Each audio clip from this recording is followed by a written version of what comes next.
ఈ వీడియోకి అందరికీ స్వాగతం. ఈ వీడియోలో మనం why asynchronous programming Node JS అనే దాని గురించి మనం తెలుసుకోబోతున్నాం. ఓకేనా? Node.js is designed to handle large-scale real-time applications. Okay, such as chart applications, APIs, streaming services. ఓకేనా? లార్జ్ స్కేల్ అప్లికేషన్ రియల్ టైంలో హ్యాండిల్ చేయడం కోసం అసింక్రోనస్ ప్రోగ్రామింగ్ అనేది Node.jsలో చాలా అవసరం. ఓకేనా? అయితే దీనికి 3 ఫీచర్స్ ఉన్నాయి Node.jsలో. Non blocking IO, event driven architecture, single threaded. ఓకేనా? ఈవెంట్ డ్రివెన్ ఆర్కిటెక్చర్ గురించి ఇదివరకు నేను చెప్పాను ఫస్ట్ వీడియోలో. నాన్ బ్లాకింగ్ IO అంటే మనకి ఇప్పుడు file reading operations, database operations లేదా థర్డ్ పార్టీ API కాల్స్ ఇలాంటివన్నీ చేసేటప్పుడు చాలా టైం తీసుకుంటుంది. అప్పుడు కంట్రోల్ ఫ్లో అక్కడ ఆగిపోకుండా మిగతా బ్లాక్ ఆఫ్ కోడ్ని ఎగ్జిక్యూట్ చేస్తుంది అనమాట. సో ఇది బ్లాక్ చేయకుండా ఎగ్జిక్యూషన్ చేస్తుంది కాబట్టి నాన్ బ్లాకింగ్ IO అంట.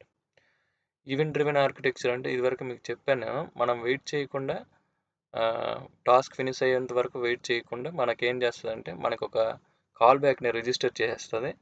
రిజిస్టర్ చేసేసి అది వేరే టాస్క్ వెళ్ళిపోద్ది. ఎప్పుడైతే మన టాస్క్ ఎగ్జిక్యూట్ అవుతుందో అప్పుడు మన కాల్ బ్యాక్ అనేది ట్రిగ్గర్ అవుతుంది. ఇది మీకు రెస్టారెంట్ ఎగ్జాంపుల్స్ చెప్పాను కదా. బ్యారర్ మన ఆర్డర్ తీసుకొని కిచెన్లో ఉన్న చెఫ్కి ఇచ్చేస్తాడు, వాడు వేరే ఆర్డర్స్ తీసుకుంటాడు. ఎప్పుడైతే చెఫ్ అయిపోయిందని చెప్తాడో అప్పుడు మన ఐటెంని తెచ్చి మనకు డెలివరీ చేస్తాడు. అదేవిధంగా ఈవెంట్ డ్రివెన్ ఆర్కిటెక్చర్ కూడా. ఓకేనా? సింగిల్ థ్రెడెడ్ అంటే Node.js by default single threaded అంటే మనకి ఓన్లీ ఒక థ్రెడ్లోనే మొత్తం రన్ అవుతుంది. కాకపోతే అసింక్రోనస్ మోడల్ వల్ల ఇది ఎక్కువ రిక్వెస్ట్ని హ్యాండిల్ చేయగలుగుతుంది. అయితే ఇప్పుడు వర్కర్ థ్రెడ్స్, క్లస్టర్స్ అనే ప్యాకేజెస్ వచ్చాయి మల్టీ థ్రెడ్ చేయడానికి. బట్ బై డిఫాల్ట్ అయితే ఇది సింగిల్ థ్రెడెడ్. ఇప్పటికి ఇది చాలు, దాని గురించి తర్వాత మాట్లాడుకుందాం. అయితే ఇదంతా థియరీ. ఓకేనా? అయితే మీకు ప్రాక్టికల్గా ఈరోజు చేసి కూడా చూపిస్తాను నేను కోడ్. ఓకేనా? సో మీరు ఏ నోట్స్ ఏం చేయాల్సిన అవసరం లేదు, ఇవన్నీ నేను రాసి ఉంచాను. ఈ గిట్ లింక్ మీకు ఇస్తాను. ఓకేనా? ఫస్ట్ ఆఫ్ ఆల్ అసింక్రోనస్ గురించి తెలుసుకునే ముందు సింక్రోనస్ గురించి కూడా తెలుసుకుందాం. అప్పుడే కంపారిజన్ చేసుకుంటే మనకి ఈజీగా అర్థమవుతుంది. దీంట్లో ఇంకొక పార్ట్ ఏంటంటే డీబగ్గింగ్ టెర్మినల్ గురించి ఈరోజు చెప్తాను. సో మనం డెవలపర్ అంటే మాత్రం మనకు ఖచ్చితంగా డీబగ్గింగ్ రావాలి. ఎందుకంటే రియల్ టైంలో ఇష్యూస్ వచ్చేటప్పుడు, ప్రాబ్లమ్స్ వచ్చేటప్పుడు మనం రూట్ కాజ్ని ఫైండ్ చేయాల్సి ఉంటుంది. అప్పుడు ఖచ్చితంగా మనం డీబగ్గింగ్ చేయాలి. అప్పుడే మనం రూట్ కాజ్ని ఫైండ్ చేయగలుగుతాం. అయితే డీబగ్గింగ్ చేయడానికి విజువల్ స్టూడియో కోడ్లో సింపుల్ థింగ్ ఏంటంటే ఇక్కడ మీకు జావా స్క్రిప్ట్ డీబగ్ టెర్మినల్ అనేది ఉంటుంది. అది మీరు క్లిక్ చేసుకున్నట్లయితే ఇది చూడండి, డీబగ్ టెర్మినల్ ఇలా సింబల్ వస్తుంది. ఓకేనా? ఇప్పుడు ఈ కోడ్ని నేను డీబగ్ చేయాలని అంటే మనం బ్రేక్ పాయింట్స్ పెట్టుకోవచ్చు. అంటే మనం రియల్ టైంలో మొత్తం ప్రతి లైన్ ఆఫ్ కోడ్ని మనం చెక్ చేయవలసిన అవసరం లేదు. మనకి ఎక్కడైతే డౌట్ వస్తుందో పర్టికులర్ ఫీల్డ్ ఆఫ్ కోడ్లో ఆ ఫీల్డ్ ఆఫ్ కోడ్ని చెక్ చేయాలి అనుకుంటే ఆ ఫీల్డ్ ఆఫ్ కోడ్ దగ్గర మనం బ్రేక్ పాయింట్స్ పెట్టుకుంటే సరిపోద్ది. ఓకేనా? సరే, ఇప్పుడు దీన్ని ఎగ్జిక్యూట్ చేసి చూద్దాం. దీన్ని ఎలా ఎగ్జిక్యూట్ చేయాలంటే చూడండి, CD. యాక్చువల్లీ నా ఫైల్ వచ్చి ఈ ఫోల్డర్లో ఉందండి, అందుకని నేను ఇక్కడ CD ఇచ్చాను. అంటే చేంజ్ డైరెక్టరీ CD అంటే AS అని టైప్ చేసి ఇక్కడ ట్యాబ్ ఉంటుంది, ట్యాబ్ నొక్కారంటే మీకు ఆటోమేటిక్గా సజెషన్స్ వచ్చేస్తుంది. ఓకేనా? ఈ షార్ట్ కట్స్ అనేవి ఇంపార్టెంట్ అండి. ప్రతిసారి టైప్ చేసుకోవడం అనేది రియల్ టైంలో అంత ఫీజిబుల్ కాదు. ఓకే, సీడ్ అయిన తర్వాత మన ఒక ఫైల్ Node.js ఫైల్ని రన్ చేయాలని అంటే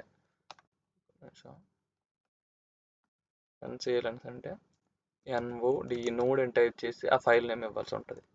ఫైల్ నేమ్ కూడా జస్ట్ కొంచెం ముందు ఒక 2 లెటర్స్ టైప్ చేసి ట్యాబ్ నొక్కారనుకోండి మీకు ఆ ఫైల్ వచ్చేస్తుంది. ఓకేనా? Node.js. ఓకే, ఎంటర్ చేశారు కదా. ఇక్కడ మీరు అబ్జర్వ్ చేయండి, ఇది డీబగ్గింగ్ మోడ్లో ఉన్నప్పుడు ఇలా ఉంటుంది. సో ప్రతి లైన్ ఆఫ్ కోడ్కి కంట్రోల్ ఎలా వెళ్తుంది అనేదాన్ని మనం అబ్జర్వ్ చేయాలి. ఓకేనా? అలాగే ఇక్కడ మనకి కాల్ స్టాక్ చూడండి, ఇది కాల్ స్టాక్ అనమాట. కాల్ స్టాక్లోకి మనకి మనం ఎగ్జిక్యూట్ చేసే ప్రతి ఈవెంట్, ఓకే, ఇంతకుముందు విజువలైజర్లో మీకు చూపించాను, దాన్నే మీకు ఇక్కడ కోడ్లో చూపించడానికి ప్రయత్నిస్తాను. సో మనం చేసే ప్రతి ఈవెంట్ అనమాట కాల్ స్టాక్లోకి వస్తుంది. కాల్ స్టాక్లోకి వచ్చాక అది ఎగ్జిక్యూట్ అవుతుంది. అదేవిధంగా ఇక్కడ మనకి లోకల్ వేరియబుల్స్ ఏవైతే ఉన్నాయో, ఓకేనా, లోకల్ వేరియబుల్స్ ఇవన్నీ కూడా ఇక్కడ కనిపిస్తాయి మీకు. ఓకేనా? సరే, ఇక్కడ చూడండి డీబగ్ చేసేటప్పుడు ఇది కంటిన్యూ బటన్ అండి. ఎక్కడెక్కడైతే బ్రేక్ పాయింట్స్ పెట్టామో ఇది క్లిక్ చేస్తే డైరెక్ట్ బ్రేక్ పాయింట్స్కే వెళ్తుంది. ఓకేనా.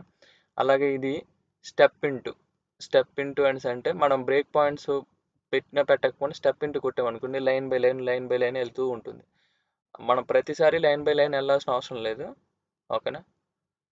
సో ఇది వాడుకుంటే సరిపోతుంది. బ్రేక్ పాయింట్స్ పెట్టుకుని ఇది వాడుకుంటే సరిపోతుంది రియల్ టైంలో. మీరు లైన్ బై లైన్ నేను వెళ్ళాలి అంటే you can use the step into also. ఓకేనా. ఇప్పుడు మనం వెళ్దాం, చూద్దాం సింక్రోనస్లో ఎలా ఎగ్జిక్యూట్ అవుతుందని. ఫస్ట్ నేను ఒక వేరియబుల్ డిక్లేర్ చేసుకున్నాను, దాని వాల్యూ 0 అని. దాని తర్వాత ఇది for loop, simple for loop. చూడండి ఇది సింక్రోనస్ ప్రోగ్రామింగ్. సో ఈ ఈ ఆపరేషన్ పూర్తయ్యాకే ఇది నెక్స్ట్ లైన్ ఆఫ్ కోడ్కి ఎగ్జిక్యూట్ అవుతుంది. ఓకేనా. ఇప్పుడు చూసుకున్నట్లయితే చూడండి లైన్గా మనకి 0 నుంచి 9 వరకు ఎగ్జిక్యూట్ అయింది. తర్వాత సింక్రోనస్ ఎగ్జిక్యూషన్ అనే కన్సోల్ అనేది ప్రింట్ అయింది. ఓకేనా.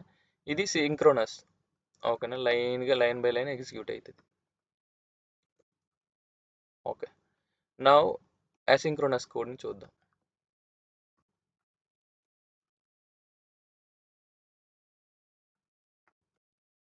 ఓకేనా.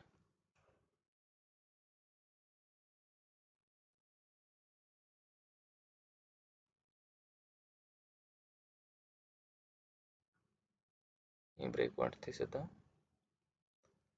ఓకేనా. ఇప్పుడు సేమ్ మీరు ఆల్రెడీ రన్ చేసిన కమాండ్ని మళ్ళీ రన్ చేయాలనుకుంటే ఇక్కడ మనకి అప్ యారో ఉంటుంది కదా, యారోస్ ఉంటాయి కదా, అందులో అప్ యారోని క్లిక్ చేస్తే మనకి లాస్ట్ రన్ చేసిన కమాండ్ వచ్చేస్తుంది. లాస్ట్ ఏ కమాండ్స్ అయితే మనం రన్ చేసామో అవి up arrow down arrow. Okay, వెనక ముందు చేసుకుంటే మీకు ఏ కమాండ్ కావాలో ఆ కమాండ్ వచ్చేస్తుంది. కానీ ఈ షార్ట్ కట్స్ వల్ల మనం ప్రతిసారి టైప్ చేయవలసిన అవసరం ఉండదు. ఓకే, ఇప్పుడు నేను ఎంటర్ చేస్తున్నాను. ఎంటర్ క్లిక్ చేయాలి. ఎంటర్ క్లిక్ చేస్తే ఇట్ విల్ కమ్. ఓకే, చూడండి ఇక్కడ డీబగ్గర్ అటాచ్డ్. ఓకేనా. ఇప్పుడు కౌంటర్లోకి వచ్చాం. చూడండి ఇది సెట్ టైమ్ అవుట్ అనేది మనకి అసింక్రోనస్ కాల్ అనమాట. అసింక్రోనస్ కాల్లో ఏమవుతుంది, అది ఎగ్జిక్యూట్ అయ్యేంత వరకు వేచి ఉండకుండా నెక్స్ట్ లైన్ ఆఫ్ కోడ్కి వెళ్ళిపోద్ది. ఈ టైమ్ అవుట్ అనే టైమర్ ఫంక్షన్ ఏం చేస్తుందంటే 1000 మిల్లీ సెకండ్స్, ఇది మిల్లీ సెకండ్స్ అండి, 1000 మిల్లీ సెకండ్స్ అయిన తర్వాత ఓకేనా. ఇక్కడ చూడండి ఇది కాల్ బ్యాక్ ఫంక్షన్. ఓకే, ఇది అనానమస్ కాల్ బ్యాక్ ఫంక్షన్ అనమాట. ఓకే, అనానమస్ కాల్ బ్యాక్ ఫంక్షన్ని ఎగ్జిక్యూట్ చేస్తుంది. అనానమస్ అంటే దీనికి పేరు ఇవ్వలేదు ఈ ఫంక్షన్కి, అంతే. అనానమస్ అంటే మరి ఇంకేం లేదు. సో ఇప్పుడు క్లిక్ చేయగానే చూడండి ఇది లోపుకి వెళ్ళకుండా బయటకు వచ్చింది. ఓకేనా. కానీ ఈ ఈ ఈ ఫంక్షన్లో ఇది రిజిస్టర్ అయి ఉంటుంది, ఈ కాల్ బ్యాక్ అనేది రిజిస్టర్ అయి ఉంది. ఓకేనా. సో వన్స్ ఫస్ట్ ఇది ఎగ్జిక్యూట్ అయిపోద్ది. దాని తర్వాత ఇప్పుడు చూడండి అనానమస్ ఫంక్షన్లోకి మనం వచ్చాం. ఇక్కడ చూడండి టైమ్ అవుట్ అయ్యింది. టైమ్ అవుట్ అయిన తర్వాత ఆ పర్టికులర్ కాల్ బ్యాక్ ఫంక్షన్ అనేది ట్రిగ్గర్ అయ్యి లోపుకి వచ్చింది. ఇప్పుడు ఎగ్జిక్యూట్ అయిపోయింది. ఓకేనా. సో ఇది అసింక్రోనస్ ప్రోగ్రామింగ్ అండి. అంటే ఇప్పుడు మీకు థియరీకి ప్రాక్టికల్ కనెక్ట్ చేసి చెప్తాను చూడండి. ఇక్కడ మనకి ఏం చెప్తుంది, ఆపరేషన్స్.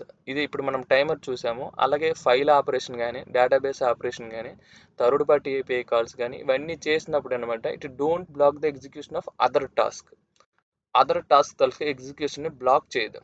ఓకేనా. అదేవిధంగా ఇక్కడ చూడండి ఈవెంట్ డ్రివెన్లో ఏం చేసాము, instead of waiting for the task note చేసి రిజిస్టర్ ఏ కాల్ బ్యాక్. ఇప్పుడు మనం టైమ్అవుట్లో చూసాం కదా, అదొక కాల్ బ్యాక్ని మన కోసం ఒక కాల్ బ్యాక్ని రిజిస్టర్ చేసి ఉంచుతుంది.